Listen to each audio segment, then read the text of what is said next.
فيه يموت مقتول في مؤسسة عقابية والكاميرات دايرة بيهم. راسلنا الجمعيات المختصة في فرنسا أعلمونا بوفاته، وتقرير الطب الشرعي الذي يقول أنه الضرب المؤدي إلى الوفاة.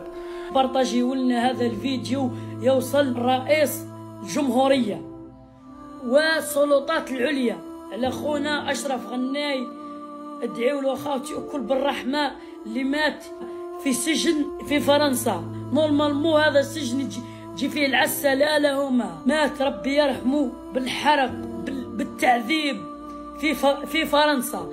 نطلبوا منكم جيبوا لنا الجثة نتاعو، راهو 45 يوم وهو في البراد، وحنا اهله نطالبوا بالجثة نتاعو باه يجيبوها لنا نورمالمو في السجن هذا العسى. كل خاوتي نطلب منكم تبارطاجيو لنا الفيديو وتوصلوه لنا الكشمه واحد، او لاش تماكش بريكي بارطاجي لنا الفيديو وراها حتى في جرتك توصل لواحد قادر شويه هكا على شقاه ويجيب لنا جثته.